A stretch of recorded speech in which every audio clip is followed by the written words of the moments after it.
We had someone in a previous company that had, and I forget the name of the disorder, but it was a phobia to rain. And so the house was set up so that when there was a sound of rain or a trigger, he could press a button for blackout curtains and sound insulation to come in so he wouldn't be triggered. So that's the type of improved livability. It's also more accessible homes as well.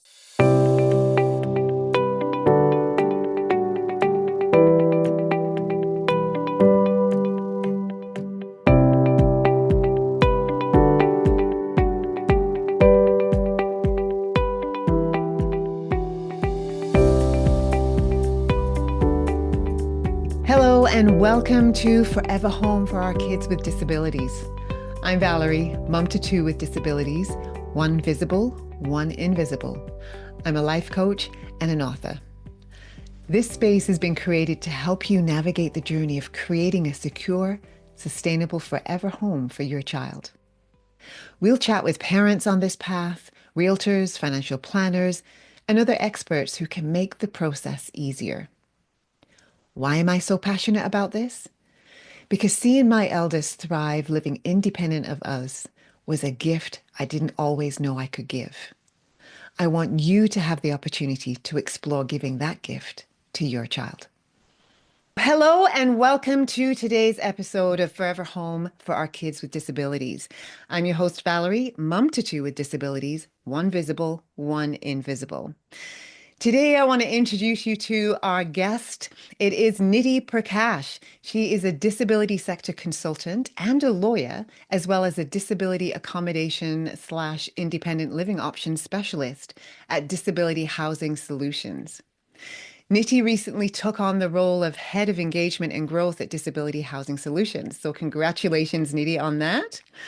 Thank you. You're welcome. I'm just going to share that Niti does not mind sharing her age. She is 44, and I'm just going to say she's rocking it. She looks amazing.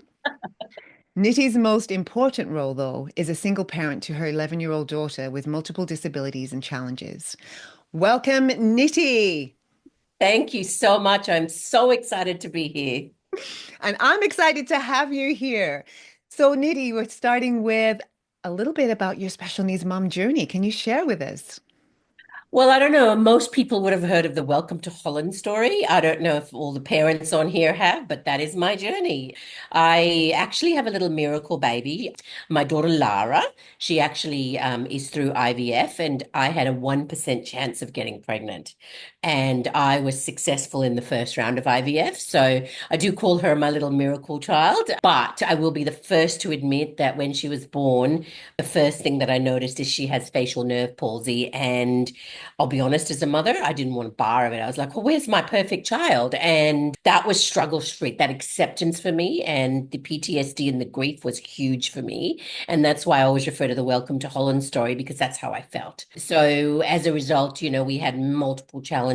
Lara has a number of disabilities and comorbidities, including one that's really rare. It's called dysgenesis of the corpus callosum. So that's where part of her corpus callosum in her brain is missing.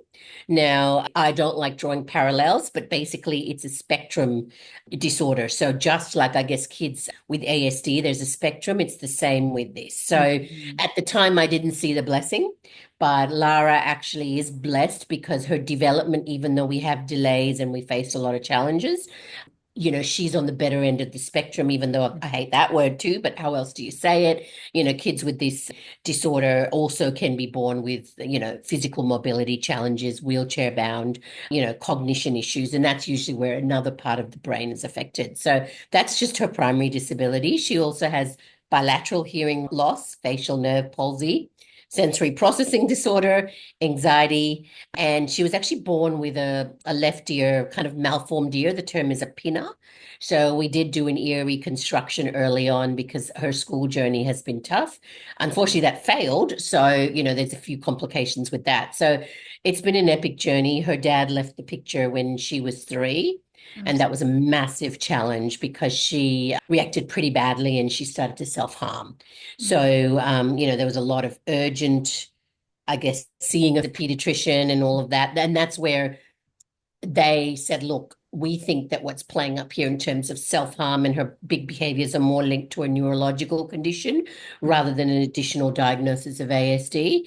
But really, the behaviors that she exhibits really mimics and copies kids with ASD. So it's kind of like, if there are strategies that are suggested for an ASD child, then of course I try and implement that as well. I Hmm. could talk for hours on this, but I'm trying to just give you a brief summary. It's been a tough journey, especially on my own and with very little support.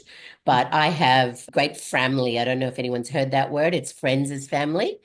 I can count them on my hand, but I'm so lucky and blessed that they are around because, Hmm. they have gotten me through some really, really tough times when you feel like you can not get through it all. Wow. I'm just taking that in for a minute, Niti, because that's a It's a lot. lot. That's a lot for a single parent to be dealing with. Wow. And Yes. I get the journey is tough parenting, period, whether you're parenting a child with a disability or a child without a disability, but then to add the addition of being a single parent and then trying to earn a living as well so you can provide for your child Absolutely. is huge. And I'm so sorry to hear that your child went on the self-harm journey. And especially at such a young age.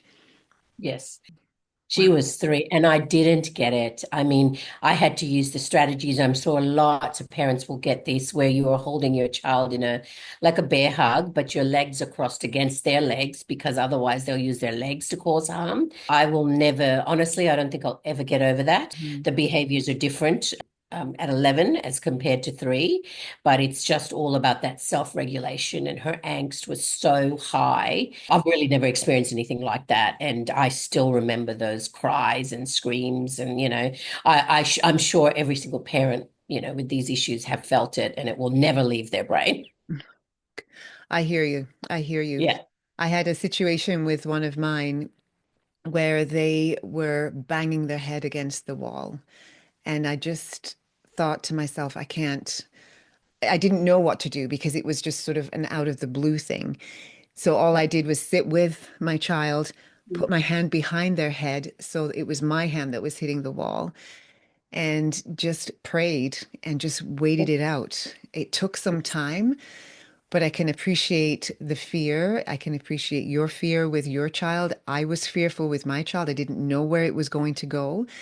And just to be able to sit with it and work with it and go with it was so difficult. It was so difficult. And you're right, it just never leaves you. I'm I'm talking about it now and it's like it was just yesterday and I was Yeah. just It's a experiencing it. trauma, isn't it? And it's just, the sound is ingrained in your head as well. So it's something that still makes me emotional to this day when I do think about it. But, it is the journey for many. Yes, it is. And thank you for sharing some of the diagnoses that your daughter has because that's a lot too. Most of us deal with one. I know when my children were born, my oldest has cerebral palsy, and that's all I focused on. It wasn't until she was maybe 5 or 6 that a speech language pathologist suggested that maybe she was on the spectrum. Right? Yeah. Yeah. Oh, okay. And it made so much more sense how my Yeah. child had been, the delay in her smiling, and she didn't want to look at us, and all those small things that happen during the beginning of their journey as they're growing and developing. But yeah, we were just so focused in on the cerebral palsy that we didn't even consider there could be a second diagnosis. And here you are Yes. with several. Yes, look, it was hard. And that's why I'm openly admitting that at the beginning, I didn't want to borrow it. I did not accept it. Even at that time, my ex-husband was better at it than me. But I talk about this openly because it is so important for mothers to not feel guilty about that because I love my child. I am her Mhm. biggest advocate and I'm her mother and I'm here for the long run, but I did not start off well. Mhm. And that's why I'm very open about discussing that because Mhm. that was just, like I said, welcome to Holland story. So, Yeah. And I love that yeah, you brought up family, family. family. Yeah. Yeah, Yes, and look, it's a journey when you don't have as much strong family support, right? And so I was very lucky, particularly in the older years, because things just got more challenging with various complexities. And, I made friends. I'm also a member of a church, and my church family are a big support. Mhm, My daughter's extracurricular family, their mums, are a big support. And mhm. so, whilst I can count them on my hand, I always say to my daughter, you only need one Yeah. because she does have social challenges at the moment. That's our biggest challenge. And so I Mhm, said, you just need one. You mhm, really just need one person, and they can be a friend, they can be family if you're lucky enough and blessed enough, they could be really anyone. Some mhm, people have helped me in awful times, and they didn't know me from a bar of soap. So mhm. I've been lucky in that sense. Yeah. Yeah. Wow. All right, just shifting gears a little bit, Yes. Niti, you graduated from law school. So tell us about your career path and how you got into doing what you're doing now. Yeah, well, it's kind of interesting. So I guess I always say better the devil you know. So when I was younger, I come from an Indian background. I guess any Indians would recognize that there's a lot of push for being an engineer and a doctor and the usual career paths. But let me tell you, I was terrible, terrible at maths, terrible. And so I basically said to my dad, look, I just can't continue down this physics and, the biology, chemistry path. Hmm. And I swapped into, I will never forget this, legal studies. And I got the subject award in high school. And that was when I went, oh, I could be good at this. So, anyways, I went on and became a lawyer, but unfortunately, it doesn't suit my personality at all. Yeah. Now, most of my career has been as a lawyer, and that's why I say better the devil you know. Number of reasons, income. I'm a single parent since 3 years. So since my daughter was three, income is higher, when you work in law. But I also have very strong ethics and morals. And I ended up in a situation, unlucky or lucky, I guess blessed, because now I'm in disability, but where one too many things went wrong, straw Hmm. that broke the camel's back. And I went, that's it. I really need to take the jump away from law. And my passion has always been advocating in the disability sector. So how I did this is I was lucky. I applied for disability accommodation jobs. And because I'm a property lawyer, so that links directly into the Mm. construction side and the challenges that are faced from the building side of SDA. And I was really lucky. So I started off at an SDA company, and we can talk about that shortly and what that means. And now have found myself at Disability Housing Solutions, which honestly, with some experiences I've had, because anywhere where there's funding involved, America doesn't have as much. I did do some research into it, but Australia does have what's called the National Disability Insurance Scheme. Anywhere where there's funding involved, everyone knows there's fraud, there's Yeah. toxicity, there's unethical practices. And with a few false starts, I've ended up in a company where honestly, I can say hand over heart, I'm here because they tell the truth, whether it's to the owners building SDAs for investments, whether it's to the families or the individuals who are going to live in the accommodation. And that sits well with my morals, and that's why I'm here. So, been very, very lucky. I love it. I will never go back to law. And one of the other things I'm looking at and have been lucky enough is some independent disability advocacy as well. So, assisting people who are fighting NDIS to hopefully get that disability accommodation funding. Wow.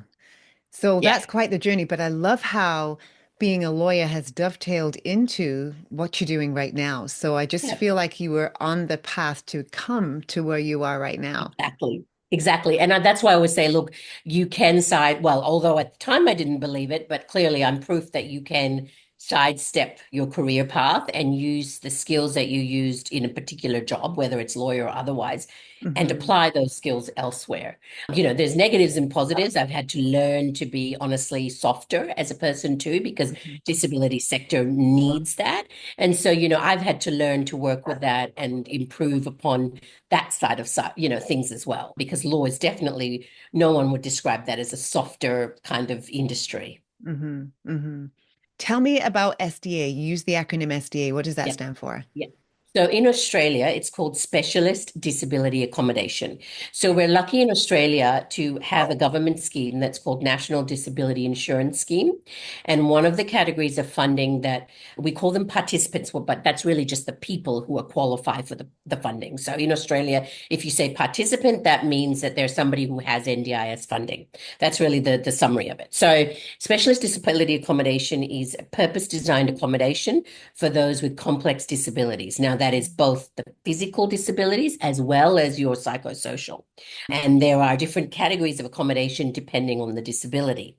Now, SDA, or as I call it, SDA, is not something that's just handed out because obviously it involves the government funding accommodation. So it is hard to get. And that's where I said, dovetailing into the advocacy side is something I also am working on.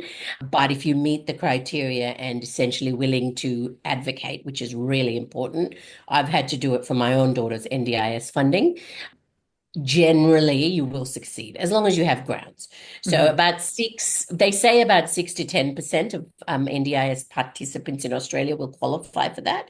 And as example, and unfortunately, you have to use labels and you have to name the primary disability and all of that sort of stuff. But when you think of one category, when you say complex physical disability, generally we're talking about people who are wheelchair supported Hmm. 24/7, need assists for transfers, that sort of stuff. And Hmm. when we're talking about complex psychosocial, we're talking about complex behaviors of concern. So often the label that's attributed to kids and adults who have, ASD3, mixed in with intellectual disabilities and a whole range of things. So that's what it is in Australia, and it's funded by the government. If Hmm. you're successful, then this is where the owners come into it. There are owners just like everyone else who needs investment and to make extra money, they invest in building this accommodation, which to me is amazing because the accommodation is not cheap. There are risks associated with it because it's not like just renting to somebody on the street, like Joe on the street. You're targeting a niche pool of people. And then fits into that picture, which are SDA providers, which is where I work. So, Disability Housing Solutions, you must be an SDA provider to manage an SDA home. So owners appoint us to manage their home and to find the participants or the Oh, people who will fill those homes. So I guess it's a complex area, and even in Australia, it's not known, and we often are involved in education pieces on that. I'm a passionate person in terms of educating the industry, mhm. educating families. So that's really it in a nutshell. So we are lucky because I did a quick Google, for America, and I believe there's no such scheme that exists there, and I'm not sure about Canada either. Nothing in Canada like anything Yeah, like that. I'm yeah, here listening and my brain is going crazy, yes, thinking, yes. how can we adopt this? Yes, well, unfortunately, it is government funded. So the opposing argument is NDIS costs a fortune. The government, and therefore also our tax rates are higher. I'm sure it's much higher than America. So I guess whenever you provide social services of that type, right, tax goes up and all of that. And look, Hmm. I'm an advocate for it, obviously, but Australia also has health insurance schemes and things like that. So we are lucky to live in a country like this. They even have university loan schemes to help people going to university. So we're lucky in that scheme of things. And I'm happy to take the tax liability for that Yeah. because I'm earning an income. So, it makes for a better country. That's my view, at least. I'm sure there's Hmm. thousands of differing opinions. And yes, I'm all for the US and Canada bringing it in. It's a good thing. Hmm. So I'm just going to go back a little bit now. So the criteria for, you've mentioned for getting onto this insurance disability. So NDIS funding, it's called. So Yes. National Disability Insurance Scheme. Yeah. So you'd mentioned sort of the criteria to get onto that. So once a person has got that, what's the criteria for them to get housing then? So you actually get the criteria of housing. So I can get into a bit of the nitty-gritty and I'll mention it briefly, but there's four different types of housing options. And when we Hmm. talk later about what to look out for, that's pretty much it. So we've got what's called high physical support. That's the top criteria for complex physical disabilities. So those houses have ceiling hoist capability. So the Hmm. ceilings are reinforced so that ceiling hoist can be put in for your transfers rather than going on manual hoists. They also have wider doorways because you need to have appropriate turning circles and circulation circles, particularly because a lot of the times the funding granted is shared, which again is massively debated in Australia. But at the moment, my view is something is better than nothing. Hmm. So, when you think of sharing with three other people or two other people in wheelchairs, you need to make sure there's enough space for everyone to move about, right? Yes. So, the doorways are wider, they're 1.2 meters. So there's Hmm. specific guidelines that must be met to build these houses. Hmm. So that's what's called high physical support. Just under that is called fully accessible. It's pretty much similar to high physical support. The exception is that a lot of the people with this funding may actually have some independent mobility. Mm, Right? So they don't get the top level, they get this one. Then right. there's something called robust. Robust is your complex behaviors. So your ASD3, and that is where the houses are reinforced with sound insulation, Wow. double the wall linings, in terms of behaviors of property damage, behaviors of concern, and other sort of things. So basically more hardy fixtures and fittings. There's been a lot of debate, like the houses these days, if they're constructed properly, and we work with those types of houses, we will not go with an owner that has a what do you call a sterile looking jail looking house, because that's Mm, not what it's about. It's the right. journey towards independent living. Yes. And I'm a big believer, and my passion, by the way, is robust. Hmm. And I'm a big believer that we have too many people in mental health wards, even prisons for that matter, Yes. who possibly could have a more stable life if they had the right accommodation and the right Yes. support. So it's a massive passion piece of mine as well. Hmm. And the third category is called improved livability. Now that's the lowest category, and that's for more. Generally, they will may have physical disabilities, but we're talking about sensory issues, light issues. We had someone in a previous company that had, and I forget the name of the disorder, but it was a phobia to rain. And so the house was set up so that when there was a sound of rain or a trigger, he could press a button for blackout curtains and sound insulation to come in so he wouldn't be triggered. So that's the type of improved livability. It's also more accessible homes as well. So Hmm. we've got four categories. Wow. Okay. Yeah. Yeah. So that sounds amazing. And I'm just, as you're talking, I'm just thinking, as you're right, the expense to build these homes. So who foots the bill for making all the accommodations for The the homes? investors. So if let's say if I had a decent amount of money, which I don't, but let's say you wanted to invest instead of investing in a residential apartment or a house to rent, you invest in building specialist disability accommodation. Your cost is more, but the return, and I'm going to say this carefully, is very high compared to your standard residential if you get it right. So, Mm, unfortunately, as a result of all this, there's been lots of SDA accommodation built in areas that have got too many, so they end up being vacant. mhm, There's been lots built with the wrong, basically just the wrong layout, the wrong setting. In the early days, it's like, let's get it up quick. So, with funding and all of this comes that rush work and the dodgy jobs and all of that sort of stuff. So, that's all of the stuff that interplays. So investors basically invest in building SDA, and their return is basically the funding that the participant gets. So they are able to mm, claim via us, like a SDA provider, the annual SDA funding, it's called, that the government provides, plus a rent contribution as well from the participant, which is basically a percentage of their pension. mhm. Because I don't know what happens in the US and Canada, forgive me, but if you get various types of pensions here. So one of them is called a disability support pension. Hmm. Hmm. Yes, can't speak for the States, but I know here where I live, my daughter is on, it's called AISH, Yeah, okay. AISH. So it's a government disability pension, I guess would be the name, Wonderful. but we call it, probably Wonderful. would call it a benefit. So Yes, yes, that's right. So it's similar there. I mean, it's not a huge amount, no. but again, like I said, there are countries that don't have any of these Hmm. benefits. So Yeah, when people complain, I'm like, I still think it's better than nothing. So you absolutely. just gotta, it's that ebbs and flows. Like when I raised my child for, I want to say 4 years without NDIS funding. And I was a high income earner at that time. I was a lawyer, and the expenses were through the roof for speech pathology, occupational therapy, blah, blah, blah. And it breaks my heart, particularly for speech, because she's got bilateral. If I hadn't funded for that and didn't have the money, her speech probably wouldn't have developed as quickly. And Hmm. she doesn't need it. Since she started school, she doesn't need a speechy anymore. So Hmm. I am a huge, huge advocate for early intervention supports. Absolutely. It is literally what got my daughter going. Hmm. The same as getting her to walk because she never crawled. Hmm. Mm. Wow. Okay. All right. So I'm just picturing these houses in my head that you have in Australia. So an investor would come to your company and or Disability Housing Solutions and sort of say, "Hey, I'm ready to invest. How can I help? Where should?" So you're the ones that will advise them where to build and how to build, what to build.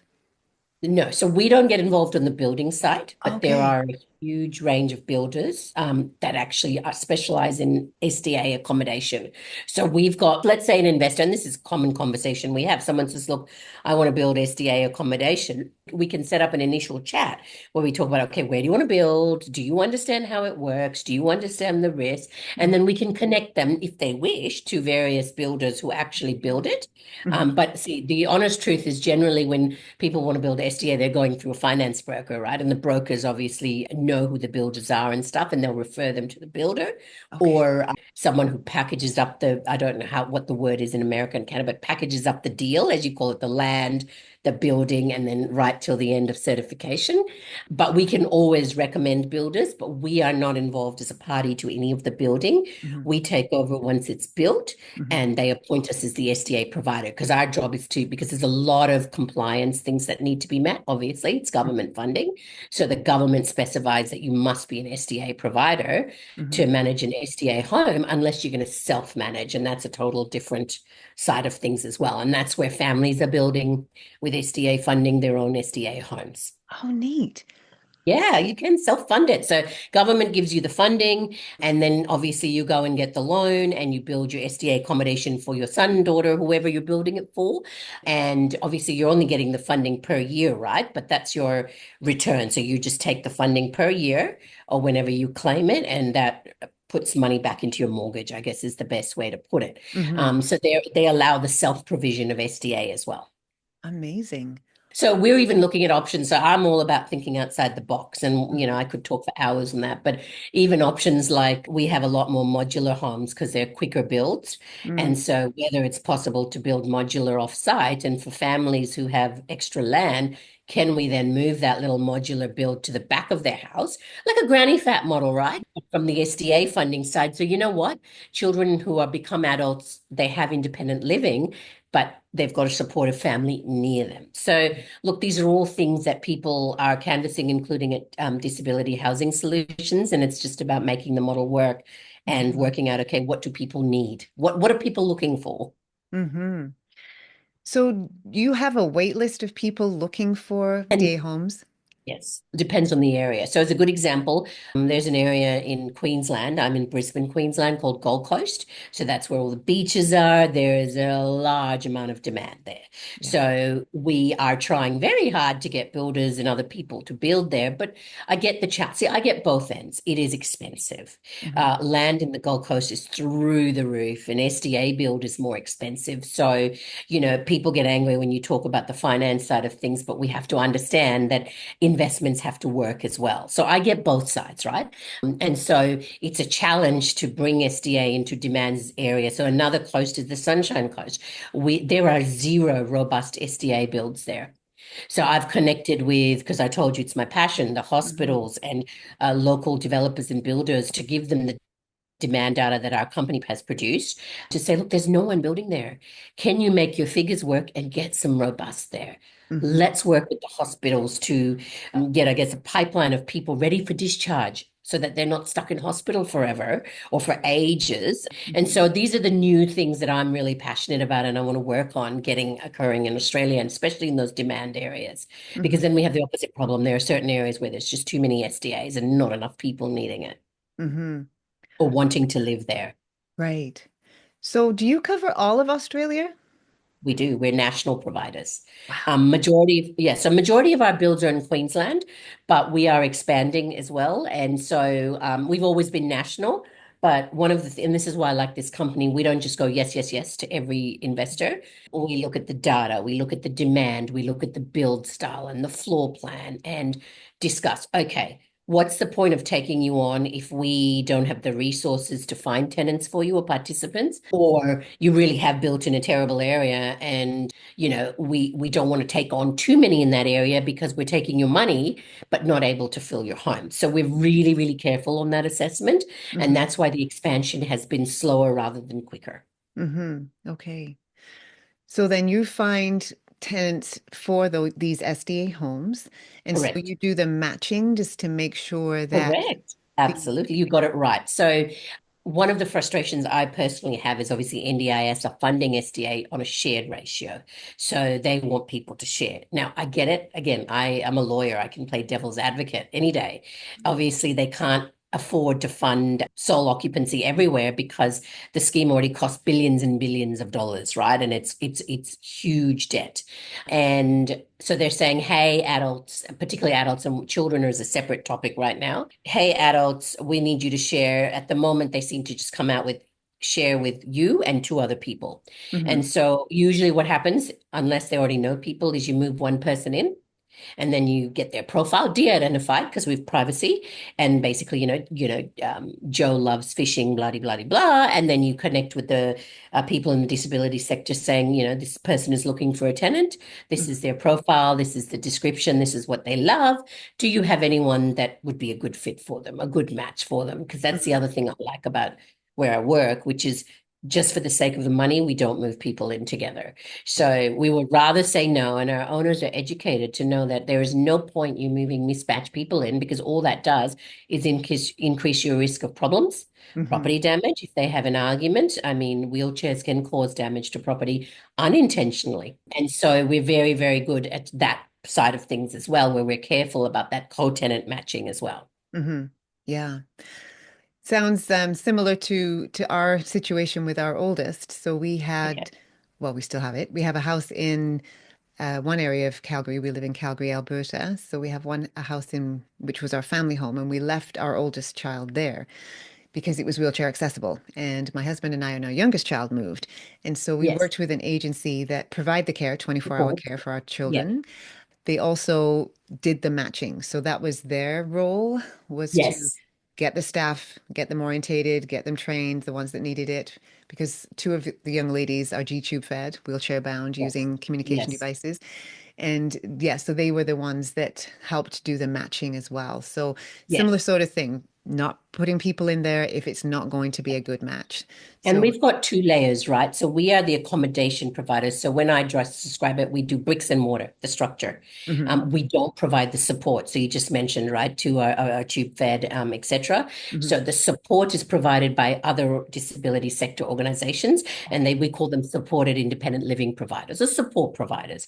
And so they also have the thing. So they might have one person who moves in, then they also have the job of looking for the co-tenant sharing. So they give us the profile of why they think it's a good match, but mhm. we are the additional layer of checks and balances as well, because we don't do the day-to-day, right? In terms of Mhm. supporting this person.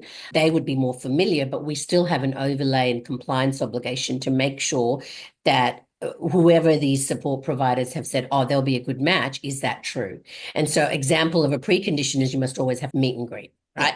Make sure they meet, see what they think, what happens, all that sort of stuff. And we have to be cognizant as well. And it's hard for me to say this because I'm a parent of a child with disability, but families also can be sensitive about their kids sharing. Mhm. And so we have to keep that lens on that it may not be that they didn't actually like that person. They're just worried about that whole sharing concept. So, Mhm. there's always challenges here, there, and everywhere, depending on, who it is in the property. Yeah.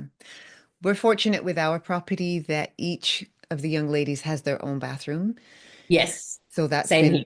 yeah, so Yeah. that's been a blessing. And Yeah. we were able to access, well, not necessarily us, but each of the young ladies were able to access funding to make any further adaptations that needed to happen in our So house. there's modification funding in Canada. That is brilliant Yes. because that's another category of funding in Australia. So instead of getting the SDA, the bricks and mortar house funding, you can get, if you qualify, home modification funding. So funding to modify your existing home to Hmm. suit your needs. And if that's possible, then and it's cheaper, then NDIS, of course, is going to choose that pathway. Right.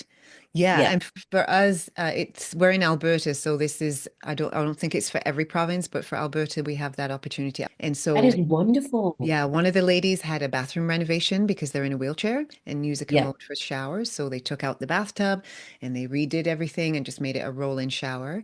And then the other young lady is in the basement, which is like a bright basement, but she has some mobility issues. So they got funding, her family got funding to put in a stair lift. She can actually do the stairs, but when she's tired, it's just nice to have that option. Yep. Yeah, yeah. Well, we recently had a case here because obviously, as a lawyer, I also follow the legal cases where NDIS funded the installation of a lift in a two-level house because one of the and it was a child in this case was in a wheelchair, and obviously it's important to be able to access your whole house as Mhm. always connect with your whole family as well.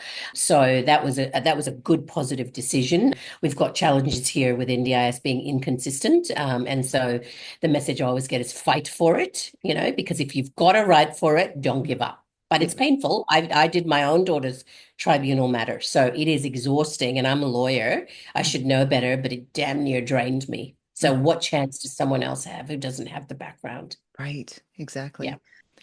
I'm loving the conversation, and I'm just loving that different areas are doing different things to help people with disabilities, and that housing is something. I know when I was first a parent, this is my first time being a parent, our oldest, and we were told she was only going to live a year, but we're just so thankful Oh my and gosh. blessed that she's still here. She's going to be 23 very soon. Wow. Love And it. we never thought about anybody else taking care of her. I don't know if you were the same. I was thinking that Scott and I, my husband, were going to be taking care of this child till we died. And so the Yes. thought of thinking about future for her and living independent of us as parents, it just never never occurred to me. But I am so thankful that we have had the opportunity to do this. And that's why I do what I do, because I want to give other parents an opportunity to think about, just consider what it might be like to have your child living independent of you. Yeah. And so I'm so thrilled to be on this journey and just understanding how other areas are doing this. And it's just Yeah. so amazing to hear that Australia have taken this on and that there's actually entities that actually help people with buildings, and that there's this self-directed one that you can do that you Yep, the self-provider. yeah, So, sorry, yes, self so if you were in self-provide. Australia, potentially you'd be one of those, right? Because you've got a house that's purpose-built or purpose modified for your child. So you would have to register as a self-provider because there's still compliance obligations, right, that you would have Mhm, to meet. But they allow that because I'm the same. Like my daughter's disabilities aren't anywhere near as complex as, let's say, someone who would be SDA funded. But I still wonder, oh my gosh, what is she going to do in the future, right? mhm. Given some of the social challenges. So I cannot even begin to imagine what it'd be like as the disabilities get more and more complex about what happens, when I pass away. What happens to my child if they're reliant on me for 100% care? But I'm scared because you hear about so many bad things happening to vulnerable people, and you've got to take the leap. And I get it. I get the fear. I don't have an Mhm. answer, but I think it's amazing that you actually jumped into that. Mhm. It will be Mm. 7 years actually in a couple of days that Wow. we have done this, and it's just been a journey. And yes, I Yeah. agree with you. Bad things do happen. I'm not gonna Yes. sugarcoat that. It does. But we do all we can to mitigate it. But just being Yes. aware that it can happen Yes. is definitely huge. But Yes. still, when I think about it, when you think about the percentage of things that can go wrong to the fact that things can just be so amazing, it's huge, right? So And I that's would what you've got to keep in mind. exactly, exactly. Yeah. When I think about the growth that my child, all three of the young ladies, we've just because they've been together from the beginning, and just to see each of them grow in their own way and the independence that they have. And you know what's beautiful is I don't have to be a caregiver. I can go and visit and be a mom, and she can come Because visit I've us seen and the like, impact of care burnout. Forget even in me. And like I said, my daughter's disabilities aren't as complex, but because I work with people with complex disabilities, and like I said, one of the advocacy matters I'm looking at with a colleague of mine is a 13-year-old child and the effect of care burnout on the parents because one parent has to work, because someone has to earn an income. And the care burnout thing is massive. mhm, It's just massive, especially if you're also talking about behaviors of concern that involve violence. Okay. yeah. Because then you're also fearful, of Mhm. those triggered behaviors. And as they get older, they get stronger. So, it's a real thing. Yeah. Yes. People that we know from when our children were young, they had a similar setup to us for their son. And I didn't even think this was a thing. But she called me and she said, Val, the agency that are providing care for my son, they've given us 3 months notice. They're pulling out. I'm just like, you have got to be kidding. I didn't think it was a thing. I didn't think people could do that. Anyhow, the agency that provide care for my daughter and the other two young ladies that live with her, I called up the president of the company. I'm like, hey, I need to talk to you. And I explained what happened and just was so grateful. This company, this agency actually took this family on as well.